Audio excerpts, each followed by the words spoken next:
بما ان النهارده الجمعه وانا متاكد ان مفيش حد الا وبيحب طاجن المعكرونه بالبشاميل، وبالاخص الناس اللي بتحب تبيتها عشان تسخنها وتاكلها وهي مقرمشه. لكن انا من انصار الناس اللي بتقولك لما تعملها بدماغ متكلفه هتطلع لك حلوه سخنه وملهلبه وتسمي الله تبدا تطلع من جواك كل الموهبه. وبالتاكيد قبل ما نبدا ايها الساده بندعي لامي ولامواتنا بالرحمه ونصلي على الحبيب لاجل قلبي وقلبكم يطيب. وبالتاكيد التفاعل بتاعك مهم عشان نكمل في المفيد. الاكله دي عشان تبداها صح لازم تبداها الاول بتعصيج اللحمه. طاسه رايقه ومعلقه السمنه تسيح، تنزل بالبصله تاخد تشويح دقيقتين وننزل عليهم بفصون توم مهروسين عشان اول ما تشم الريحه تنزل باللحمه المفرومه اللي كعادتنا بندعي ربنا يوسع رزق كل البيوت بكل اللي نفسهم فيه. عايز تنزل بصلصه جاهزه بملح وفلفل اسود ماشي، مش عايز انزل بنص كيلو طماطم مضروبين عليهم شويه الهريسه الحار وانزل عليهم تقليب، وبعدها بهرهم بشويه ملح وفلفل اسود وكان الله بالسر عليم عليهم شويه الميه السخنه حبه صغيرين مش كتير، وتقليب لحد اما الكل يدوخ ونغطي عليهم ربع تختوخ ونعريها لحد اما نلاقيها شربت كل السوائل اللي فيها. نرفعهم وننزل بحلتنا الشقيه عليهم شويه ميه من الحنفيه عليهم شويه ملح مش اكتر عشان نعمل معكرونه البشاميل واللي هي بتتسلق من غير زيت عشان البشاميل يمسك فيه. هناخد المعكرونه 3/4 سلقه بالكتير ونسقطهم في قلب الميه الساقعه ونخليهم غرقانين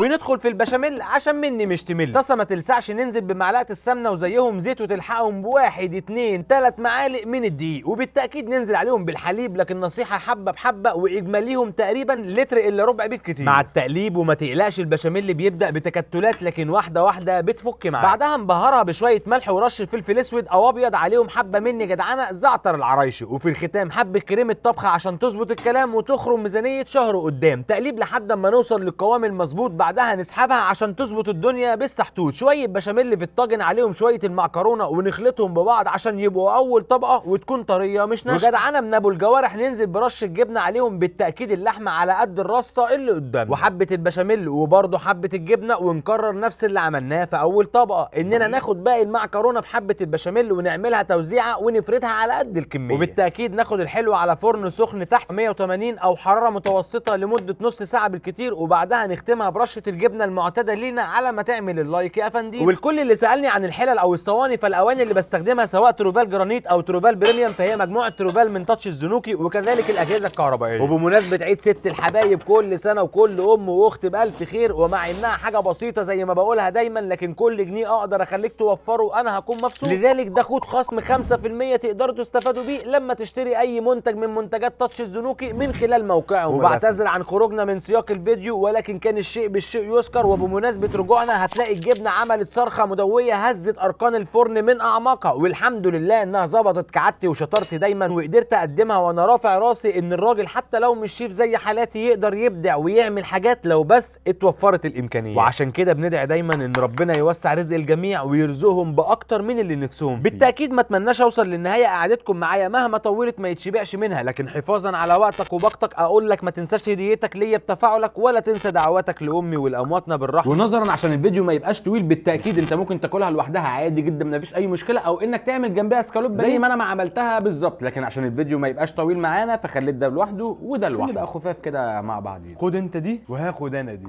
حلوه بقى. لا حلوه مفيش كلام اقسم بالله. الساعه كام يا ابو حميد؟ 8 ل 10. احنا بناكل دلوقتي طبعا الساعه 8 ل 10 وانا عارف انه بنسبه كبيره جدا للاسف الشديد الفيديو ده ظهر لك وانت صايم. لو ظهر لك وانت صايم اعذرني ايها الصديق. بريسكت.